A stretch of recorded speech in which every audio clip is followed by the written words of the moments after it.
Hi guys, இன்னைக்கு நம்ம என்ன பார்க்க போறோம்னா break of structure. Break of ஸ்ட்ரக்சர்னா பிஓஎஸ்ன்னு சொல்லுவாங்க. ஓகேவா?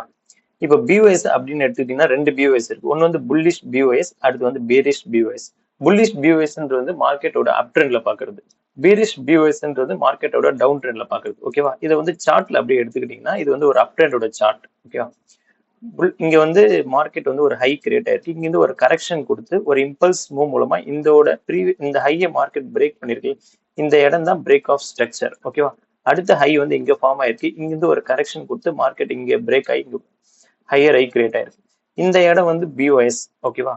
அடுத்து இந்த ஹையை மார்க்கெட் எங்க பிரேக் பண்ணிருக்கு. இங்க இருந்து ஒரு கரெக்ஷன் கொடுத்து இங்க வந்து இந்த ஹை பிரேக் ஆயிருக்கு. இங்க வந்து பிஓஎஸ். ஓகேவா? இதுதான் வந்து புல்லிஷ் பிஓஎஸ். இப்ப அப்படியே வந்து பேரிஷ் டவுன் ட்ரெண்ட் அப்படின்னு எடுத்துக்கிட்டீங்கன்னா இங்க வந்து ஒரு ஃபர்ஸ்ட் இருக்க லோ மார்க்கெட் இங்க பிரேக் பண்ணிருக்கா. பிரேக் பண்ணி இங்க ஒரு ஸ்விங் லோ கிரியேட் ஆயிருக்கு. இந்த லோ வந்து மார்க்கெட் வந்து இங்க பிரேக் பண்ணிருக்கு. ஓகே, இந்த இடம் வந்து பிஓஎஸ். அடுத்த லோ வந்து இங்க கிரியேட் ஆயிருக்கு. இந்த இடத்த வந்து மார்க்கெட் வந்து இங்க தான் பிரேக் பண்ணிருக்கு. இங்க வந்து பாத்தீங்கன்னா ஒரு விக் வச்சிருக்கா. இதை வந்து நம்ம பிஓஎஸ் மார்க் பண்ணலாமான்னு கேட்டா மார்க் பண்ணக்கூடாது. ஏன்னா ப்ரீவியஸோட லோவை மார்க்கெட் வந்து முழு கேண்டில் வந்து பிரேக் பண்ண மட்டும்தான் அது வந்து பிஓஎஸ். ஓகேவா? பிக் வச்சு பிரேக் பண்ணிட்டு அது வந்து பிஓஎஸ் எடுத்துக்க முடியாது. ஓகேங்களா? இப்ப இதுல எதனா டவுட்ஸ்னா நீங்க கமெண்ட் பண்ணுங்க. பிடிச்சிருந்தா லைக் பண்ணுங்க ஃப்ரெண்ட்ஸ். அடுத்த வீடியோல பார்ப்போம்.